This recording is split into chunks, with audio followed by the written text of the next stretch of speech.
Welcome to the Knowledge for Men show. Your life will never be the same. Your level of success will seldom exceed your level of personal development. I want to die empty of regret. I want to die empty of my best work. We don't understand who we are. Instead, we're living out somebody else's narrative. What one man can do, another man can do. If it's been done, it can be done again. Being yourself and being your truest, most authentic self in every moment. If it scares you or makes you a little afraid, do it. Follow your heart and your gut. The first stage, I think, is finding you, like finding out who I am today. Stuff will not work. You will have things that fail. Success is when you're a happy, fulfilled person. How do you define success? It's your life, and you are the creator of the movie script that is your life story.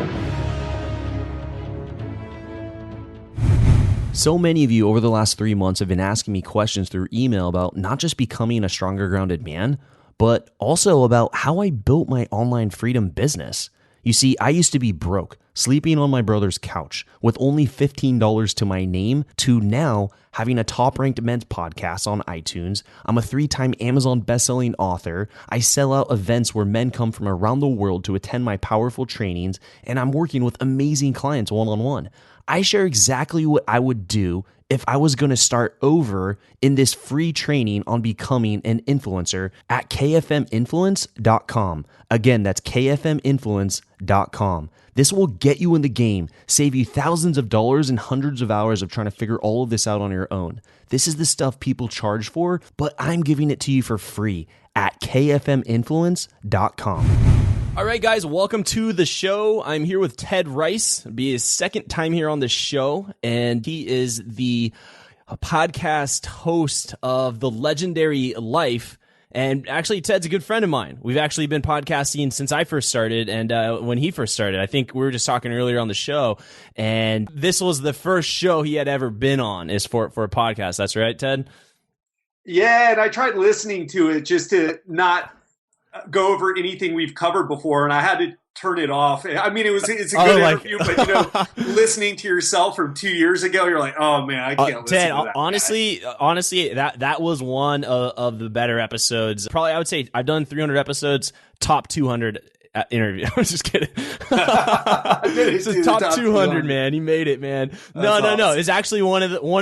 I mean, I love all my episodes, but your story was extremely compelling, extremely vulnerable. So for all those who want to like a deep dive into Ted's background of how he got started with what he did and what drives him, and there's some tragedy in his story that really adds some oomph to why he does what he does. That's all in the first episode, and so you can just Google Knowledge for Men Ted Ryce, and you can find that on the podcast there on my website.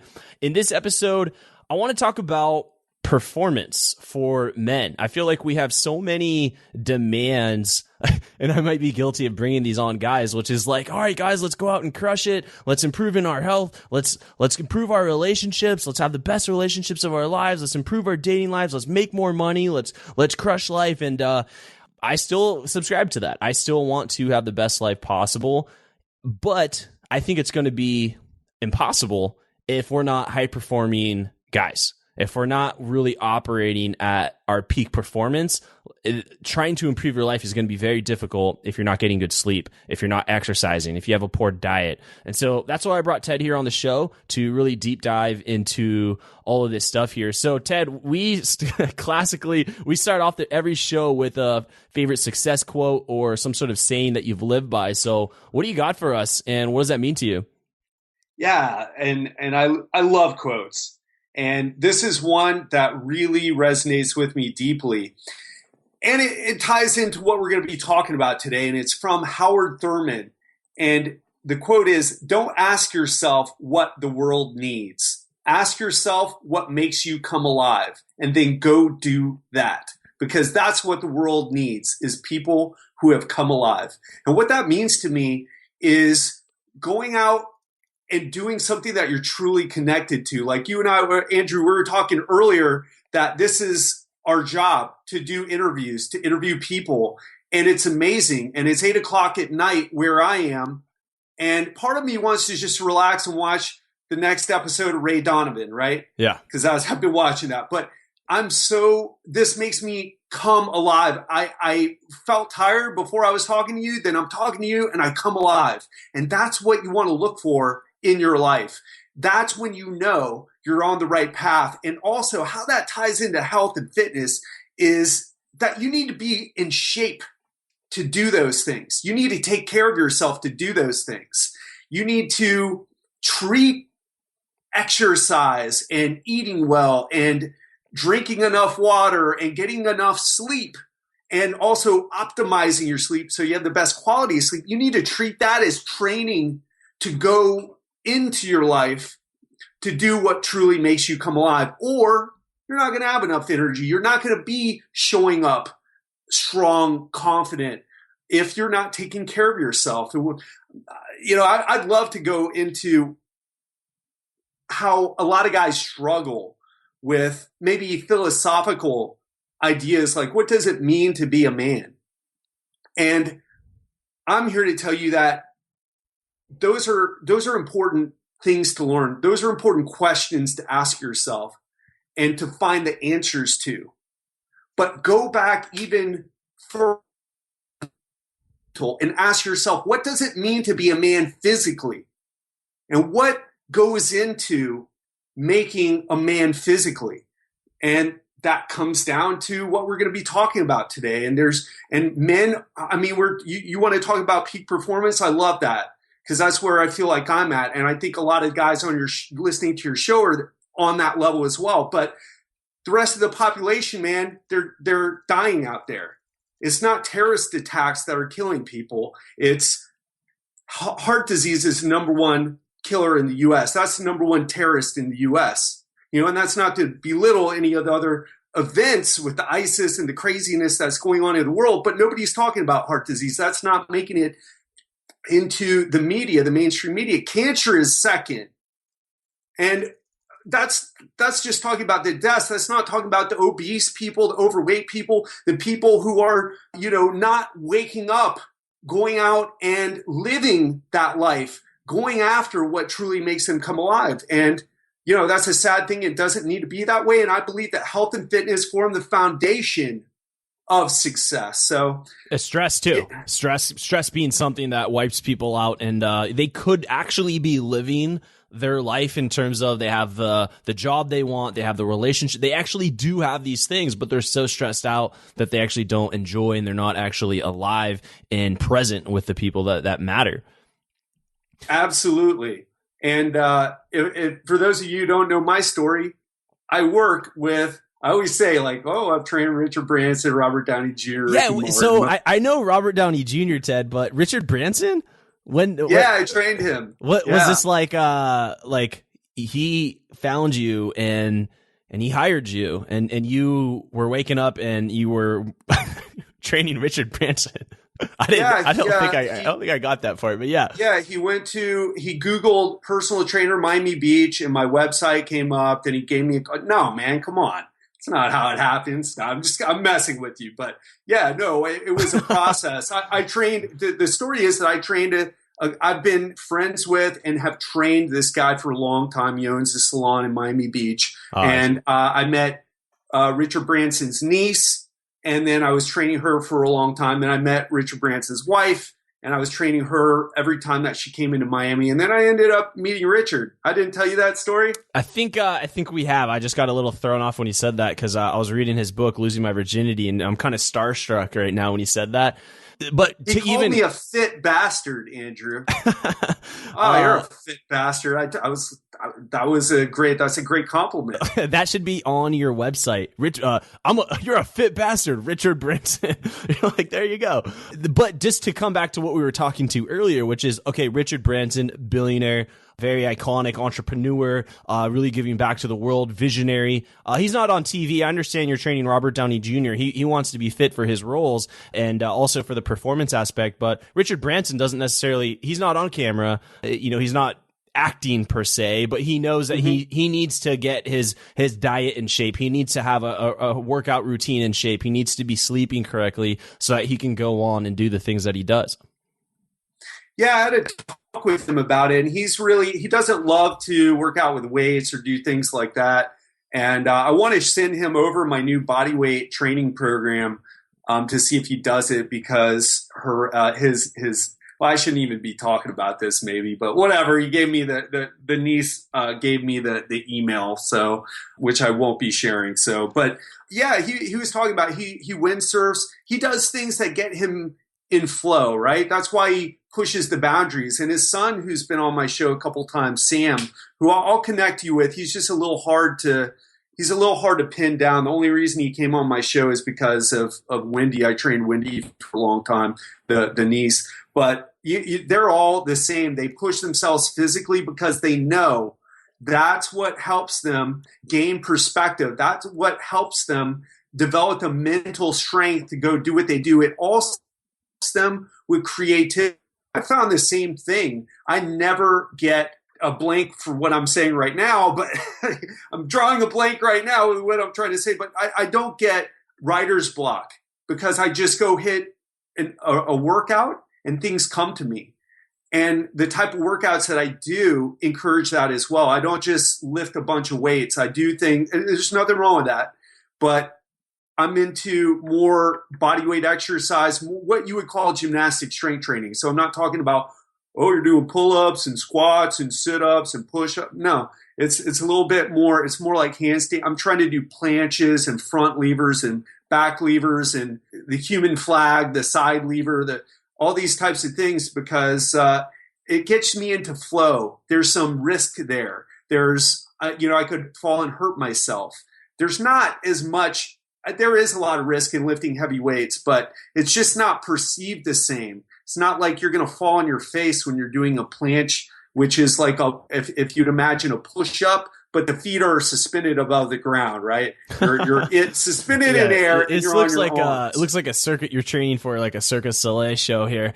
But exactly. What I want to get into, and thank you for sharing that and bringing that up, is this stuff that we're talking about, like health and exercising, sleeping, and diet. It can't not be something that is you're going to do it for a season. That I believe this has to be a habit that's ingrained into your life. Like this is what you do. You eat healthy, you exercise your body in a way that works for you. For some, that could be training jujitsu. So, and you have your brown belt. I don't know if you've gotten promoted, but you've had many years on the mat in Brazilian jiu-jitsu. I have as well. For some, that works great. For some, it's CrossFit. For some, it's lifting weights. For some, it's running. For some, it's cycling. But in general, having exercise be a habit. And I find that too many people, just through the emails I get and just even through coaching, it is something they're going to do for a season. Like they're like, you know what, I'm going to do it. And then 6 months later, 3 months later, maybe 2 months later, it's gone. What can you share with us, Ted, to help this? Like being healthy's got to be a part of who we are, the same way that I have breakfast, I have lunch, I have dinner. Like it's just a part of who I am. And then I go to sleep, and it's got to be a part of our life. It's not something that's bonus. It's like when I have time. I think our health is primary. Yeah, it's a great question. And the first thing I want to talk about to answer that is the mindset that you have, the perspective that you have about where exercise fits in. And if any of your listeners had, let's say, a supercar of some sort, a Bugatti, a Lamborghini, or any car like that, you would not catch them dead putting regular gasoline in that, putting the cheap oil in that car, because they value it so much. But that's what we do with our bodies. And in fact, what I like to tell people is you can build a Bugatti. It's not, it's a big deal, but it ain't that big of a deal. You can't build a human body, right? You can clone one. You can, insert a sperm into an egg and create one, but you can't piece by piece create a brain, the endocrine system, all the tissues and all the organs. You can't do it. The science isn't here. So we are walking around priceless. We're these priceless machines. There's not even a price on us because there's no way to create us, right? Except for what we already talked about. But we treat ourselves, so we're way beyond that Bugatti. And we treat ourselves like we're, a 1989 Honda Civic, right? with roll down windows. And that's how a lot of people treat themselves. And they value other things. And there's nothing wrong with like valuing, getting big screen TVs or having a nice house or wearing nice clothes. But the vessel that you have, it's the most important thing. And it's health and fitness is really a tool to get what you want. So let's talk about how a lot of people, you mentioned some great things. Brazilian Jiu-Jitsu, no, I haven't gotten my black belt, and I may never. And I'll tell you why, because it has to do with what we're talking about here. I have 3 herniated discs in my neck. I've got, from a car accident, I've got probably not too much cartilage in my left knee. I've got a bunch of other injuries that I don't need to go into from doing specifically jiu-jitsu. I was in badass shape when I was 29, 30, 31. If you would have looked at me, you would have been like, whoa, that guy looks like a warrior. And I was, but I was in pain all the time. I slept terribly. I woke up. I struggled to get out of bed. I was putting myself under so much stress with all the lifting and all the training. It wasn't sustainable. And a lot of people do that. They'll go to CrossFit and do like, one of the crazy workouts. I had a client who tore his rotator cuff doing 200 pull-ups. And the guy was like 6'4", 200 something pounds. He's a big guy. He wasn't 140 pounds. We have to do something that's sustainable. A lot of people get burned out from their workouts because it's just working out is just stress to your body. We've been talking, you brought up stress earlier. Exercise is just more stress to your body. So you need to do it in the right way. And a lot of people, I love to use getting a tan. Okay, if you're out of shape, let's say you're a pasty guy, right? And you say, you know what? I really need to get a tan. And so what people do is they go out in the sun every single day for 5 hours. What does that lead to? That leads to a sunburn. That doesn't lead to a tan. And it puts you back at the beginning because you have to heal from that damage to where you get back to just that foundation you had before. And then you got to go try again. And that's what a lot of people do. Instead, you need to ramp up the intensity over time. You need to accumulate the volume over time. You need to intensify your workouts over time. And most people have no idea how to do that. And by the way, that's what they do with athletes. A gymnast or any Olympic athlete, they don't just go, hey, I'm going to go into the gym beast mode, bro. Just going to go in there and beast out. And they don't do that. They have a plan that they follow so that they peak in 4 years for the Olympics and for the smaller events. Professional athletes are the same. They get an off-season program. So what I do with people is I get them on a periodized program where it cycles the stress up and down. So you're not constantly beating your body up to where you feel like, yeah, I look great, but I feel terrible. I have low sex drive. I don't sleep well at night because that workout just left me like shocked. And, if you pile on the stress with exercise and you're going out talking to girls at night and maybe having a drink, or even if you don't and you're, losing sleep, or if you have a family, if you're a family guy and you've got kids, it's just more stress. So you have to learn how to manage the stress. You've got to be able to recover from your workouts. And so that's what I do. I build people up slowly over time. And if you do that, you can make progress for years. So what would you recommend as a safe and healthy alternative to some of these other things? Like I am aware that CrossFit can be, it's why I stopped, but it was fun for the time I did it, but it is intense amount of stress. In fact, you are actually timed, which adds even more to the stress of your workout. And your goal is to beat the time that's on the wall that someone set earlier that day, or the person that's next to you. But that's not training. That's a sport. Yes. There's nothing wrong with that. But you don't do sports to get in shape. If you're doing that, that's a recipe for not being in shape, for getting injured. Absolutely. A lot of fun. I respect the guys who are doing it, but absolutely, I don't know anyone who's been doing it for 5 or 10 years consistently. And they're just happy doing that. But there probably are some people who have a high ability to handle stress, but that's going to be in the that's going to be a very small percentage of people that can train that high intensely all the time, and eventually it'll have to change. So are you leaning towards now for exercising more body movements? Is this what I'm getting from you based on what you shared earlier? You're doing handstands and all kinds of these things here, but what do you recommend for if someone wants to look good, they want to have some tone, some definition, they don't necessarily want to look like Arnold Schwarzenegger 30 years ago, but they want to have a good body and feel great and look great naked. What is a good plan here for most people? I love body weight training, but that's my personal bias. And I gave you the reason why. And I wouldn't actually recommend my current workout to anybody because it's really hard. It involves a lot of mobility, a lot of warm up to address my injuries.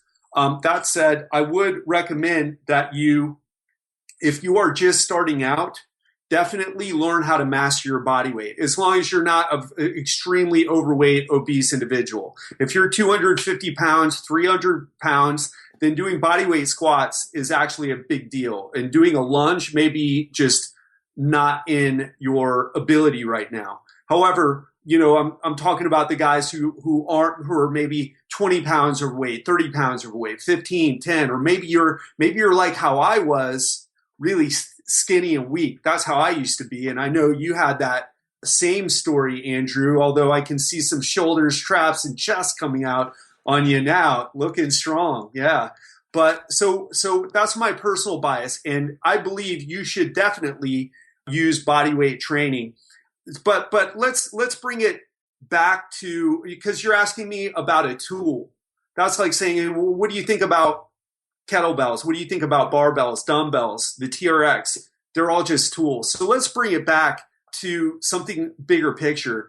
And what's even more important than the exercise is what you want to accomplish. So let's talk about building muscle, okay? Because most people, that will give them the foundation for what they want, whether that's to burn fat or to build muscle, to build strength. So, and what I mean by that is you're not an overweight guy and then you say, okay, well, let me do some strength training and some circuit training at high intensity intervals. You're out of shape. You need to build a foundation first. And that's why I call it the first month of the coaching program I just launched, basic training. It's a 4-week program designed to get people in shape from the couch, right?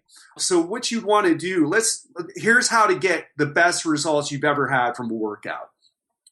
Number 1, consistency. We already talked about that, right? You got to show up for anything, whether you want to learn how to play guitar or get in shape. You need to show up consistently every week. On that note right there, on the consistency part, how do you help clients when they have come to you, they have paid you, and they are not consistent? You give them a plan. It's a rock solid plan. They agree to it and they're doing it, but they're not consistent with it. They keep showing up. Oh, I missed it. Oh, you don't understand. I had the kids, or you don't understand. I had this thing at work, and they've got the excuses. How do you help, or what do you share with a client to help them be consistent? It's funny. I don't even have anybody like that right now. My personal training clients are probably the closest thing to that. And some people, I'll tell you, the people who are in my coaching program into online coaching with me actually get better results. And I'll tell you why. The people who are online they will not have me show up and train them. That's just not a possibility. My personal training clients, however, rely on me to show up. And some of them train with me via Skype. But I've got quite a few clients who are away right now on vacation. They ain't going to exercise, and that's just them. So you really have to honestly look into yourself and say, okay, well, what do I need?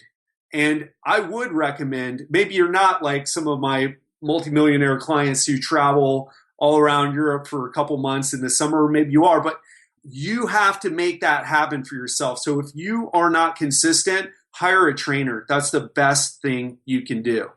My coaching program, the online coaching, that's for people who want to be part of a group, and there is motivation, but you got to be motivated. So, I mean, it's you got to pay for the motivation, man. Hire a trainer is what I'd say. Got it. So get an accountability partner, get someone who has experience, get someone who knows what it's like to be in your shoes if that is a challenge. Okay, so go on. That was the first step, is really getting consistent with your training, and then you were going to go on to the second one.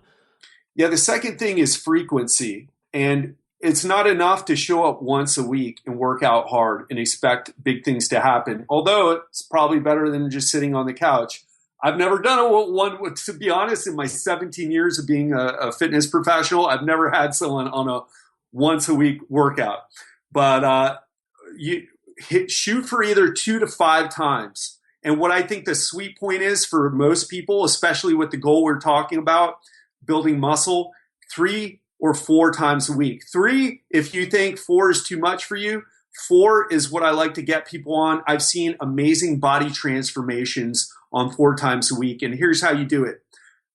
Of course, you can do this on any day you want, but I'm just going to start with Monday, right? Monday is upper body. Tuesday is lower body. Rest on Wednesday, and we'll talk about what rest really should be.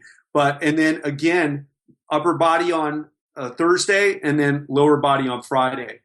And we can talk about exercise selection later, but even more important than that is what we're talking about. So shoot for a 3-time week or a 4-time week, and do not be on the bro split. Monday is back and buys, and Monday is chest and tries. Sorry about that. Tuesday's back and buys, Wednesday's legs and calves or whatever, and then Thursday's arms and shoulders and forearms. Don't be on that program, and I'll tell you why. Your muscles only grow, the bigger muscles only grow for 2 to 3 days, then you need to stimulate them again. You need to, and the smaller muscles like arms, right? When you're isolating your arms, only grow for a day or 2, then you need to stimulate them again. You will get much better results stimulating hitting those same muscle groups twice a week than you would if you only did them once. And it has to do with the total weekly volume. I don't want to get too technical, but just understand, if you're on a bro split, you're not on an optimal. Now, if you like doing it, that goes a long way to staying consistent. But I really would urge you to try what I'm saying here. In the 4-day split, the upper body, lower body, rest, upper body, lower body, rest. That's one of the best out there. Okay. And then I'd like to move on to the third thing, which is where most people go wrong. And that's progress. And what I mean by progress is the principle of progressive overload. This is a well-known principle in exercise physiology. And it simply means you've got to know how to continually challenge yourself over time to get better results. You cannot do, I was bench pressing 225 3 years ago, and now I'm still benching 225, right? For the same number of sets, for the same number of reps. You have been on a plateau, my friend. And there's no reason to be that way, because you can make consistent results for a long time. So how do you do that is the question. And if we're talking about building muscle, what you want to do is you want to plan out your weeks. I do a whole training on this, but I'll try to make it really simple. You want to be able to up the volume every week. Okay, if your goal is building muscle, and I'll give you an example. I like high volume sets. So you would start out, let's say you're working in the 6 to 8 rep range, because that's a good range to build both strength and muscle. So you start out with 4 sets of 6 reps. Next week, you would do 4 sets of 8 reps. So you're pushing out 2 more reps than the week 1. On the 3rd week, you would push it to 5 sets of 8 reps. And then on the 4th week, you would take what's called a deload week. And this is how you manage stress. This is how you help recover from what you've been doing, from all the exercise and all the other things. And so you do 5 sets of 4 reps. You cut the volume in half, right? Cut the number of reps in half. And that's a way to get results consistently. You start to move up every week, and then you back off the last week, and then do it again. And I want to give actually a more specific example. That's how you would change the volume over time. Another thing that's really important is you want to work different rep ranges. So here's a really cool thing that everybody listening can implement. For month 1, instead of the 6 to 8 rep range that we just talked about, let's go back a little bit. Start with sets of 12 to 15 reps, and you can use the same exact template that I just said. Start with 4 sets of 12, then work your way to 15 for month 1.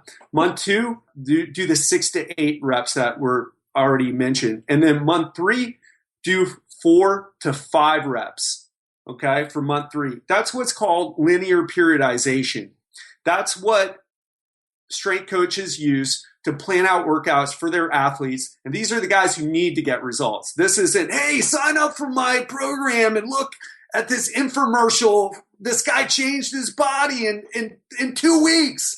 No, this is what strength coaches use to get their multi-million dollar athletes in shape. So that's how you ensure progress. And it's a little bit different if you're focused on strength. And I don't really want to go into that because I think it's, a little bit too weird. And it has to do with how to do that in a way that adds weight every week instead of volume, right? Because volume is the driver of muscle growth, volume. Okay. So, and weight is the driver of strength in general, right? So that's the third thing. That's how you get continual progress. And if you just cycle through that 3-month thing, and what do you do after the 3rd month? Start from month 1 and go again. But guess what? Since you built up your strength, since you worked in different rep ranges, you'll be able to go back to month 1 and use heavier weights on that 12 to 15 rep range. Because you've built up and you keep running through that cycle. You could probably run through that cycle 2 or 3 times and get better results than you ever have in your whole entire life. Wow. And so when would you stop? Like if someone's benching 225, let's just use that as an example. But what if that's all, like they actually have the body they want? Should they continue? Will their muscles actually decrease if they're benching the same level of weight for a long period of time? Do they actually need to start lifting more to maintain that physique that they once had? Great question. And no, right? Here's the thing. You want to vary the types of exercises that you do. And you made a great point. What do you keep doing? You bench press all the way up to 1,000 pounds? We know it doesn't work like that. You'll get to a point where it's incredibly hard just to add 5 more pounds to your bench press or to your squat or to your deadlift or to your power clean or snatch or whatever it is. But I'm talking to people who are perhaps stalled out in their programs. They're not where they want to be yet. Now, for an advanced athlete, you got to vary what you do.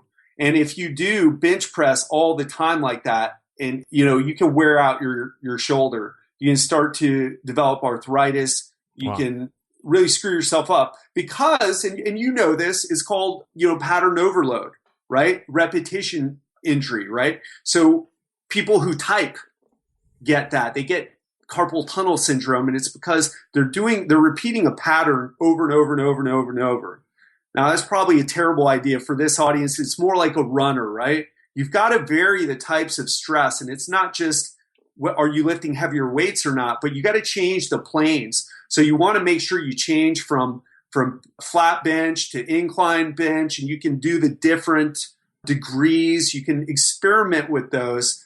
Don't get so stuck on one exercise. And that's why I love bodyweight training is it works a lot of angles. If you think a heavy bench press is hard, go try an iron cross. Actually, don't try it because you'll definitely tear your shoulder out of the socket. All right, but let's avoid the iron cross. I got another situation here. Let's say someone is actually quite strong. You see a lot of guys in the gym who are putting up really good numbers, and they're very strong people, but they actually look kind of fat, or they look overweight. I have a friend who is about 20. I'm 185. He weighs about 20 pounds more than me.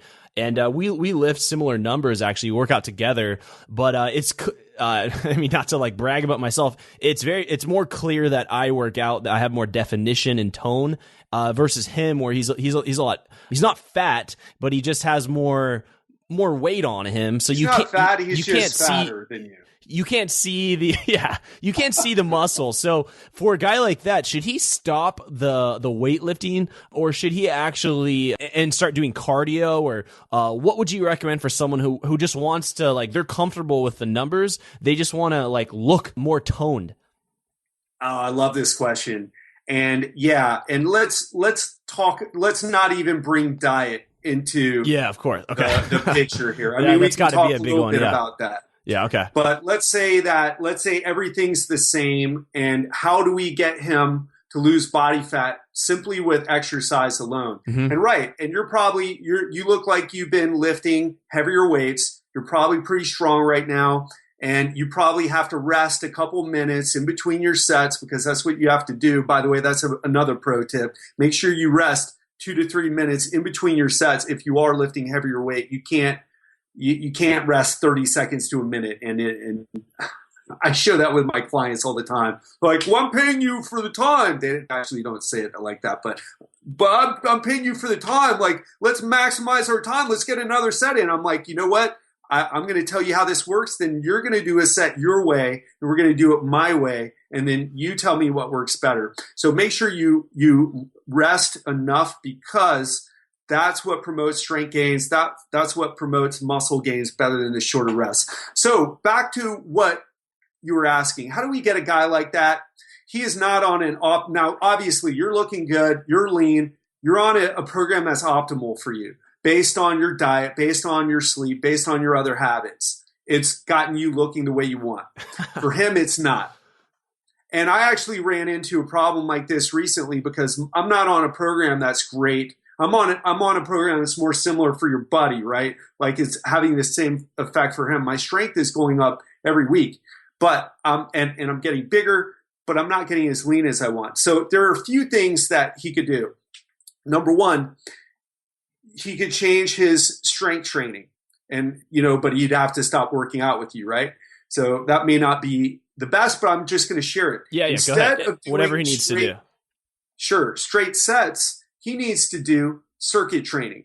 Okay. Here's the key to getting the best results from exercise. You want to work as intense as you can. And we all know that deadlifting, it doesn't matter who you are. If you're lifting 200 pounds, that's going to burn more calories than lifting 100 pounds, right? We're all on the same page about that. So you want to lift as much weight as you can, as many times as you can in your given hour of exercise. But how do you do that? You can't do that, right? How do you do that? Well, you do circuit training. The more that, it's really simple. The more time that you're actually working out and not resting in between sets, staring at chicks and looking at your Facebook status updates from your friends, you're going to be burning more calories. You're going to be creating a bigger response. So you would use circuit training. A lot of people say high intensity interval training. I think it's not that great. There are times where I think it can be beneficial, but in general, it's not that great. Why? Because you're not lifting heavier weights with high intensity interval training. Circuit training is going to be more effective for that. So take what I said again with the whole month 1, month 2, month 3, and changing the reps. Do that, but choose, say, 5 to 8 exercises and run through a circuit. There are a ton of ways to do circuits, but that's a very simple way. Here's another way. Let's say your buddy, this is what I'm doing personally, and it's freaking amazing. So let's say your buddy, he doesn't want to miss his workout with Andrew Farabee from Knowledge for Men. Come on. He's not passing that up. So here's what he would do. Here's what I have him do. And this is the best cardio aerobic exercise that you can do that will also burn fat, right? So what you're going to do, you're going to get a heart rate monitor, because I don't trust you to do it without one, and I don't even trust myself to do this properly without one. You need the feedback to do this properly. What you're going to do is week 1, you're going to do 5 minutes after your warm up, of course, 5 minutes of body weight squats in your aerobic heart rate range. And you can use the Carbonin formula to figure that out, or you can just say it's roughly in between 130 to 150 beats per minute, although it can vary a bit between individuals, between their age. But let's just make it simple, right? So 5 minutes of squats in that aerobic heart rate range. Next week, 10 minutes of body weight squats in your aerobic heart rate range. Next week, 15 minutes of body weight squats in your aerobic heart rate range. In the fourth week, we're going to cut the volume in half, 8 minutes. And that is what I want you to try to do. Here's the thing, right? Because a lot of people are like, oh, I got to get my aerobic exercise because aerobic exercise is good for your brain. It does this, it burns fat. And there's a lot of truth to that. A lot of important things happen when you do aerobic training. And a lot of people who lift heavy weights are actually out of shape aerobically, and they get winded just walking up a couple flights of stairs, right?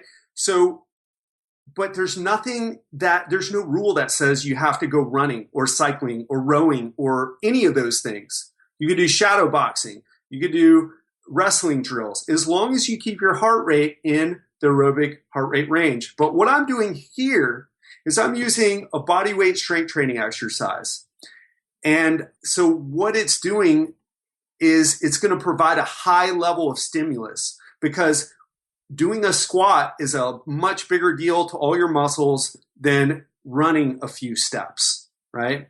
So it's going to take your muscles through a greater range of motion. In fact, the reason I'm telling you only to start out with 5 minutes is because if you start with 10, like I did the first time when I started applying this, I was sore for 5 days and I was already in good shape to begin with.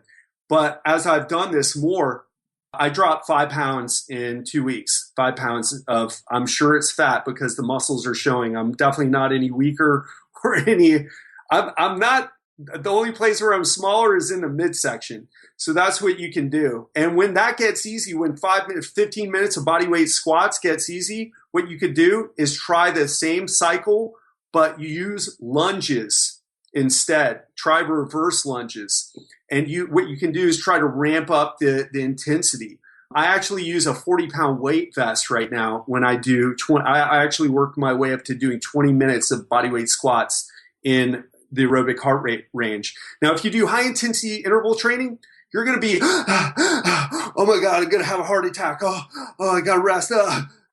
That doesn't happen if you do what I'm saying, because your heart rate never goes into that anaerobic heart rate range. It stays in the aerobic heart rate zone, and you feel it's hard, it's brutal, it's grueling, and it's tough to kind of sit there for 15 minutes or 20 minutes or 10 minutes just doing body weight squats, but you will see a profound difference in your body. In fact, Andrew, you could do that as well. You would get a little leaner and your legs might even grow a little bit.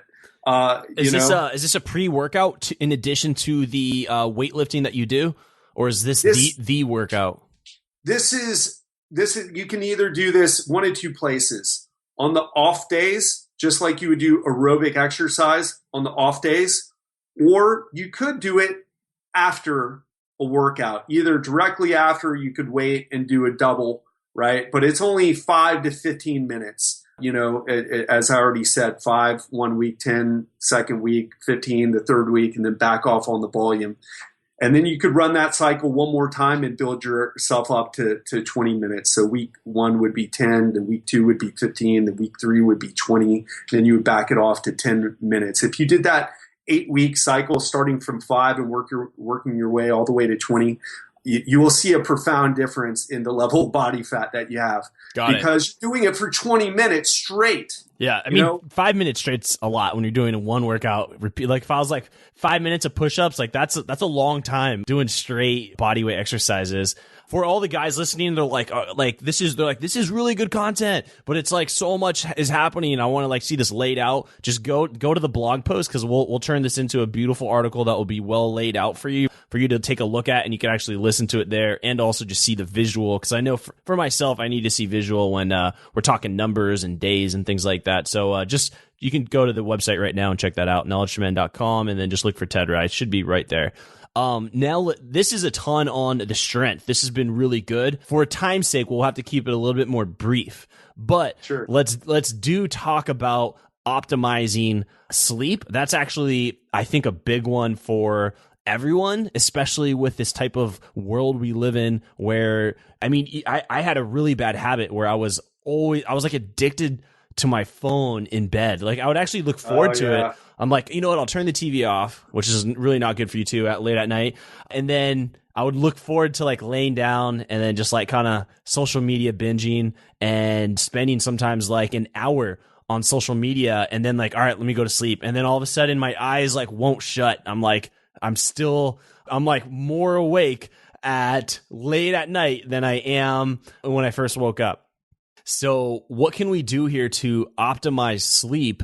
We could talk different things to do before you're going to bed. We can talk a little bit of supplements. What do you got, and what can help our guys get better sleep? Absolutely. And it's so critical. And when I was in my 20s, I never cared about sleep. I thought it was whatever, you know. What's the forget about sleep? Tell me what supplement to take. Yeah. I'm talking to you.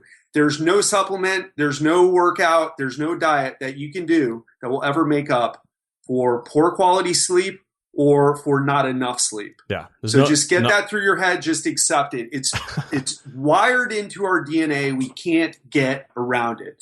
So what we can do is let's talk about how to just get better quality sleep, because asking someone to sleep more, that's asking more time.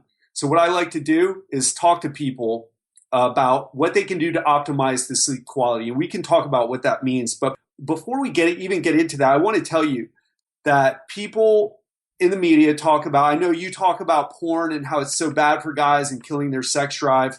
And I'm sure there's some truth to that. A lot of people will talk about, you know, just kids are showing up with low testosterone, you know, not able to function, not feeling good, even though they do all the things they're supposed to do or whatever. Like I was, right? I was exercising, I was eating well, but I was still suffering from all this. Like I said, there's nothing that you can do to make up for poor quality sleep or not enough sleep. And in particular with testosterone, which is something we're all concerned about as men. They did a study showing that restricting young, healthy 20-year-old guys, so no diseases, not overweight, not obese, no issues, no diabetes, nothing like that. They restricted their sleep for a week for 5 hours or less, and they took their testosterone before and after. Afterward, they had the testosterone levels of someone 10 to 15 years older. So it aged them biologically on paper. And that's for, I don't know about you, man, but when I was 22, I did a lot of going out, a lot of partying. You know, I could handle it. As you get older, you're not going to be like those 20-year-old guys in the study. You're going to be in your 30s, 40s, 50s, whatever. You are not going to have that ability. So this is something that is so important, and that's why so many people are talking about it now. It's because we've exhausted all the other things and finally realized, with the explosion of neuroscience, doing research on sleep, with the explosion of sleep science, that this is really critical stuff. So we talked about sleep quality. When you go to sleep, you don't, what I used to think, because I was a meathead moron, right, a little bit, is you just close your eyes, and then if you wake up after 8 hours, you're good. Whether or not, I never thought about whether I felt good or not, you know, and if I didn't feel good, I was just, you know, that you power through it because that's what you do. But what actually happens is your body cycles through these phases of sleep, these stages of sleep. Some people say there's 4, some people say there's 5. But when you get into that deepest stage of sleep, not REM sleep, that's actually a lighter stage of sleep where you consolidate memories and, you know, your brain's very active. I'm talking about the deepest sleep that you get into. That's when you release hormones. That's when you repair your body from all the exercise, from all the, you know, all the other things that you do, right? So how do we optimize it to get the best quality sleep? Well, you already mentioned something, right?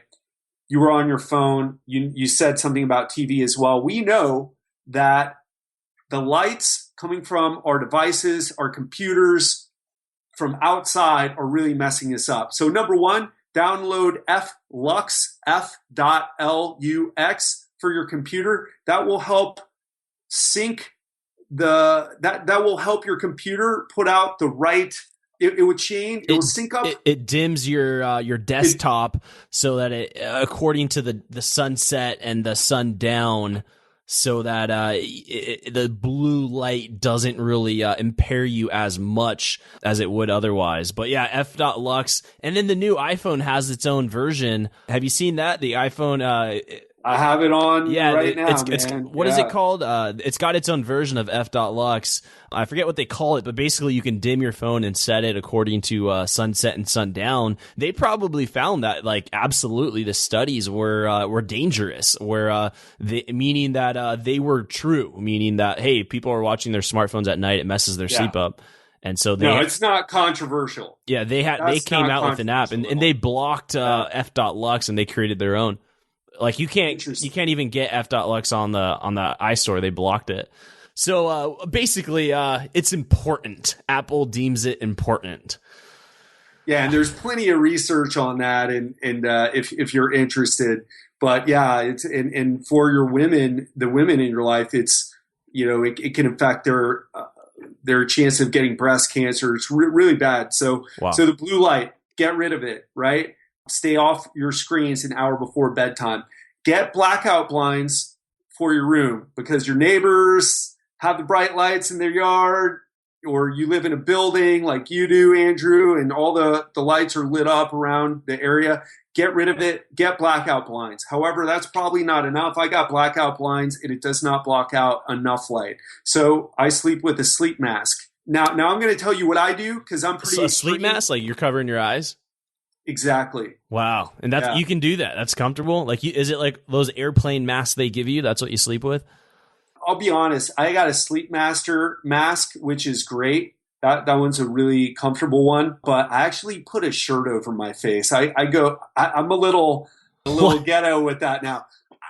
Like you said, the sleep masks, I'm in Miami, so it's really hot. The Sleep Master mask is great, but it warms up my head, which we can talk about in a minute why that may be a bad idea. So I'm in Miami. It's super hot here. It ain't like San Diego where the weather's perfect, okay, even though everybody keeps saying that about Miami. We could talk about heat and how that can affect you, especially if you have insomnia. So I just put a black shirt over my eyes. Now my secret's out. I don't use a fancy sleep mask, although I have several. I just find that putting something like that over my eyes works better for me because it doesn't warm my head as much. So find a way to get rid of the light. The second thing I want to say is invest in your mattress. So many of us will spend the $3,000 on the new super high definition 4K TV so we can, watch all our favorite shows, Game of Thrones, Vikings, play the new PlayStation virtual reality headset, what I just tried out the other day. Pretty cool. But we don't invest in the things like a bed. And you can go from having that crappy old bed that you've had for 7 years to the new bed, and immediately your sleep will change. I was blown away the first time that I bought a bed, from when I was in my 20s. I was like, bro, it's just a bed, man. I just sleep in it, Yeah, but you spend a third of your life in that bed. Great point. You spend a third of your life in that bed. Like, you got to enjoy the bed. The other third of your life is spent at your work. You got to enjoy your job or have a good chair is what I'm saying. And then the other 8, you're doing your own thing. But I think that's one way to put it in perspective. Like, where you're going to spend a lot of time, you should absolutely invest. If you spend a lot of time commuting, you should probably enjoy even the car, like your seat where you're in. If you spend a lot of time in your bed, obviously, then investing in a good mattress or even just like a mattress pad. I mean, that's the simplest way to improve the quality of your bed for low cost. Yeah. So well said, Andrew. And so true, man. The older you get too. I used to drive around in my Acura RSX with the crappy seats, and it was just, I used to have an RSX. It was killing me. Yeah, it's a good car, but I've got a BMW X5 and the seats are really good in it. That's the reason I have that car, and it's very comfortable. And because I was driving a lot. you have to make sure you're comfortable, and you should have a BMW bed, okay, or even better. And the good thing is, man, I haven't tried Casper mattresses, but they're less than $1,000 for a king size, and I hear great things about it. And not only is it comfortable, but it's supposed to diffuse the heat, which is the next thing I want to talk about. There was a study done on people with insomnia. What they found was that people with insomnia run hot. And a lot of people will say, oh, no, man, my brain's running, can't turn my brain off. I'm thinking about this, I'm thinking about that. It's probably not you thinking. It's probably stress hormones. It's probably the heat. If you can find a way to cool yourself down, then you're probably going to be okay. And that's what they found in the study. The people, they used actually a cooling cap on these people's heads who had insomnia. It helped them fall asleep just like normal. So you can try putting something behind your head or a cooling cap. You can get one on Amazon. I have one. I wear it before I go to sleep if I feel like I'm jacked up from my workout and working all day. However, what you can do is set your thermostat lower before you get into bed. An hour before bedtime, set that thing somewhere in between probably 64 and 68 degrees. I'm kind of a wimp when it comes to the cold. I get cold easily, so I set mine at 68 degrees. And I find that works very well for how I've acclimated to the hot Miami weather. So make sure you do that. That's not just a cool thing to say. We know that the regulation of our body heat is controlled. The regulation of our sleep is in part controlled by the heat our bodies have and the heat in the environment. Make sure you turn it down. So those are some things you can do. The last one I would say that costs nothing, or $5, is if you are sensitive to noise or live in a noisy place, or your partner snores, or your neighbor has dogs, get earplugs. I sleep with earplugs, not every night, and I don't recommend them every night because it can leave your ears a little bit sore. But if you need a great night's sleep, pop those things in, especially if you're sensitive to sound. There's a great video done at University of Chicago by Dr. Evan Cotter, shows this guy, again, this guy in his 20s, a college student with a grad student doing the research. And he was in bed doing the study, and the grad student would make a noise. And the guy would toss and turn, but he never actually woke up. But you could see it pulled him out of deep sleep, out of that deepest stage of sleep that we talked about earlier. And the guy, when he woke up in the morning, he's like, no, maybe I woke up, maybe I didn't. He had no idea whether he woke up or not, but he felt like garbage. So if you're feeling like garbage when you wake up, look into everything that I just said. Now, I have serious issues with sleep. I don't need to go into them because we're time limited here. But think about it. Are you waking up full of energy? Are you waking up with your libido high, meaning you're pitching a tent in the morning? You got some morning wood going on because that's a sign that you have good testosterone levels, that you had a good night of sleep. If you're not getting that, then look into the things that we talked about, right? And you mentioned supplements. Vitamin D is a really important one. However, you should try to get it from the sun because that's what you're designed to get it from. And if you're darker skin tone, you'll need more sun exposure than someone who's lighter. And if you're lighter, obviously don't get sunburn. We already kind of went over that, right? That's too much stress for your body. So get your vitamin D levels checked. And if you're not willing to get sun exposure because the dermatologists have you all freaked out about cancer, or someone has told you, hey, you have a high tendency to get skin cancer, get the supplement, get your levels done, and tweak it until you get your vitamin D levels in the right range. Another supplement you can take is melatonin. A lot of people, it's a bit controversial because it is a hormone. In fact, if you're in the UK, you can't get it over the counter. So all your UK listeners can't do it. I'm not sure what it's like in Australia, but here it's legal. What a study from MIT found is that 300 micrograms of melatonin is the amount that you can get away with without having any adverse effects, right? So get the 1 milligram tablet, cut it in about half, and you're probably good. And take that on nights that you know you need you got a job interview in the morning, you got something going on, you got to be your best, or maybe you were out drinking a little bit or doing bad things, you can experiment with that. 5-HTP is something that you can experiment with, although I find that leaves you with a hangover. So you got to be a little bit careful about the dosing. I have, I think, 100 milligram tablets, and I cut them in half. Magnesium, I actually really like Natural Stacks magnesium if you want an oral magnesium. Even better than that, I find, although I've experimented with a lot of people, not everyone has the same experience, but Ancient Minerals topical magnesium lotion, that stuff, I've been using it for years. I swear by it. It is amazing.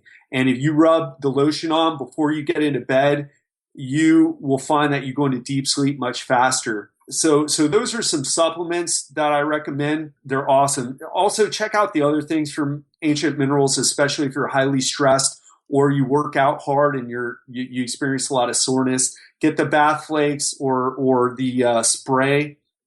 And that goes a long way with sore muscles, or if you have a little bit of tendinitis, you can help get rid of that as well. But those are the things that you can do to help optimize the quality of the sleep. And quantity of sleep, you got to be getting 7.5 hours. You got to get at least 7. I say 7.5. You really want 8 or 9. You're really kicking ass. Of course, that can be really difficult to do unless you control your schedule and you get to bed early. One other thing I think is important to know is the timing of your sleep. We all have a thing called a circadian rhythm. That's why I can't go visit you, Andrew, in San Diego, which is 3 hours earlier. I'm still on my time. Why? Because my body knows what time it is. Just like the efflux syncs with the light and dark cycles, our bodies sync with the light and dark cycles. That's why you really need to get to bed before 11. Okay, there's not hard science on the exact time that you need to go to bed, but we do know that the deeper sleep happens, the testosterone releasing deeper sleep that so many of us aren't getting happens earlier in the night. And if you go to bed at 2 in the morning or 1 in the morning or 4 in the morning because you've been up at the clubs all night, and go to bed then, and even if you sleep 8 or 9 hours, it is not going to be the same quality. So your sleep timing is important as well. This has been really good stuff here on strength training and losing fat, getting cut, getting tone, and also getting the best sleep. And I mean, there's no supplement that can replace a great night's sleep. Like, there's no coffee in the world. Like, when you just wake up and you got an amazing sleep, like, you're ready for the day. The day's exciting. The mornings are exciting. You look forward to it. You're just more present with the day versus like, crap, today's going to suck. Let's just get through it. Let's do the best I can do, and hopefully no one notices I feel like crap today. And so this has been another cup of coffee, right? Yeah. It's like if you live and die by the coffee, there's some challenges there. There's some things that we got to identify and work on. So I just want to ask you 2 last questions. So we'll go into the knowledge round here. So Ted, are you ready for the knowledge round?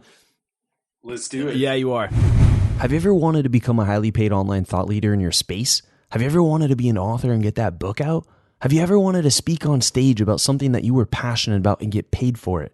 Have you ever wanted to sell courses online passively and wake up to seeing deposits made into your bank account while you were sleeping? So if you're interested in learning how to become a highly paid online thought leader and doing something similar to what I do, then you're going to love this free training I made for you, where I share the exact steps I would take to build an online thought leader business if I was going to start all over. Go to kfminfluence.com to get access to this training. Again, that's kfminfluence.com. You see, people kept asking me how I built knowledge for men in a relatively short amount of time. So I created this training for you to save you time and money so that you can go out there and make a massive impact and income in the world doing what matters most to you. Go to kfminfluence.com to get this training now. Welcome to the Knowledge Round, where the guests will be asked rapid-fire questions to give the audience invaluable pieces of wisdom to help transform their lives. Starting in 3, 2, 1, showtime. And so just going to ask a few questions here. And so this will be more general. This will be kind of outside of what we've been talking about here in the scope of exercise and nutrition and sleeping. Actually, we didn't touch too much on nutrition for time's sake, but what advice would you give to someone who's feeling really lost about where they're at in their life? Just a quick one hitter here. What advice would you give to someone who's lost about their purpose? You need more experiences. I was lost too. We all are lost until we experience enough things. And I said experience, not listen to podcasts, watch YouTube videos, read books. Go out there, try new things, learn, take a martial art class, learn how to play guitar, do something that challenges you to learn a new skill. Talk to some people who are in different fields. Start to get these other perspectives in. You'll start to figure out what truly lights you up inside, but you got to get up off the couch, up off the desk chair, and into the real world. Really good. What would you say was holding you back from becoming the man you are now today? I would say fear. I would say procrastination. And I was, we talked about how I was in jiu-jitsu and I did a bunch of competitions and I did pretty well, but I was still afraid of doing what I'm doing right now, public speaking. And it was fear. And I thought I was such a badass with my medals and everything, but I wasn't truly facing what truly scared me. And that was public speaking. And I finally was able to do that, but it was fear that was holding me back. Yeah, absolutely. What would you say have been 3 of your most influential books that have helped you on your journey? Well, I've already mentioned the 3 before, so I'm gonna shoot for some new ones. My new influential books. So I mentioned Gates of Fire. Oh yeah. How to Win Friends and Influence People, and The War of Art. So my 3 influential books now would be Leaders Eat Last by Simon Sinek. You must read that book. I would also say, I mean, for me personally, if you're interested in speaking or growing, Speak and Grow Rich is a great book. And it talks about the business of speaking and how to, choose titles and how to, I'm firing off the cuff here, but that's something that I have even right in front of me. And then I would say, man, I'm going to go old school a little bit for a different. I would say Shogun by James Clavell. And, I mentioned Gates of Fire in the first interview, and that's a fictional story of the Battle of Thermopylae, the 300 Spartans. Shogun by James Clavell. It's a book. It's a long book, but it's about feudal samurai culture in Japan. And, it's a lot different than watching that movie with Tom Cruise in it. It really takes you back there, and it can fuel your samurai spirit, your inner warrior, and help you understand that sometimes you gotta fight for things, and sometimes that may be unleashing a part of you that maybe you're not comfortable with. So I would say that was a book that was super influential at a time in my life that I needed to step up. Really good books, and thank you for changing it up with some new books there. What would you say if you had 60 seconds with 25-year-old Ted, if you could envision where he's at personally, professionally, maybe too in his relationships, what would you tell him to do and what would you tell him not to do? I would say life is a marathon, not a sprint. Make sure that you pace yourself. Make sure that you push yourself outside your comfort zone. Make sure that you change who you hang around with. Because if you're surrounding yourself with people who only want to go out and do drugs and party in the clubs, that's what I used to do in my 20s here in Miami Beach. Very easy trap to fall into. Make sure you surround yourself with the people who are going places in life. And it's not just about money. It's about who they are, what they do for the money, and what their goals are and how they think. I would also say get a mentor. Find someone to help you along the way, or hire a coach if you got money, but also finding a mentor, asking someone, ask for help. I never did that. And the mentors that I got were some people who really, there were some clients of mine involved in the club business who really took me down some roads that I could have avoided had I had someone solid in my life. So especially if you're younger, and always have a mentor. I have mentors now, and I'm 39 years old, and I'm looking forward to having more coaches and more mentors. So really be open to a person who you can talk to, who can coach you through things, not just listening to a podcast, not just watching a YouTube video or reading a book, but someone who can listen to what's going on in your life and offer advice about that. And I would say take care of yourself, because all that hard training, the Muay Thai class and the boxing class followed afterward, and doing the MMA training, the 3 times a day jiu-jitsu training that I used to do sometimes, you're going to pay for that. Your joints are going to pay for that later, and it's going to make it harder for you to stay in shape. So look at something that's sustainable, treat your body well, and we're living in an exciting time. We can all figure that out now. There's so much information. 17 years ago, that wasn't like that. So that's what I would say. Really good. Really good. And that's going to wrap up here the knowledge round. Your second one crushed it. Thank you so much here, Ted. What's really exciting you today now? What's really getting you out of bed in the morning, Ted? My speaking career, that's really taken off this year. I will have done 5 talks this year, including a keynote I did where I got paid more money to do it than anything I ever made in one sitting. And also my coaching program that I just launched. I didn't know how I would like it. I thought it would be a good business opportunity, but I am enjoying the hell out of coaching people and putting them on a program using everything that I talked about today, going into nutrition, sleep, having them follow a workout program that is taking them on a journey to become not just a bigger person or less fat, or now they can see their abs, but transforming who they are. And by the time I'm done with the people in this first round, they're going to be a completely different person. That has me fired up. Awesome. Thank you so much here, Ted, for what you've been doing, for your knowledge, for your story, for doing the work that you do here. And for all the listeners too, you can follow up with Ted at legendarylifepodcast.com. Thank you for listening to the Knowledge for Men podcast. Hundreds of interviews and millions of downloads later, we're continuing to build an international movement, and we're just getting started. So if you enjoyed this episode, go ahead and leave a helpful review in iTunes, because it really helps the podcast grow so we can impact even more men in the world who need this.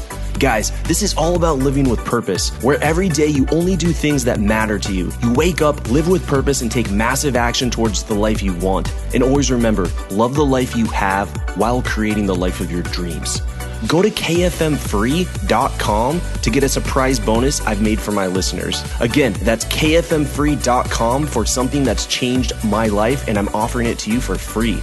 Also, check out my Amazon best-selling books that I've written for you to help you crush life at kfmauthor.com. Again, that's kfmauthor.com to see all the books I've created to help you break through in life. This is your host, Andrew Farabee, founder of knowledgeformen.com, and I'll see you in the next episode.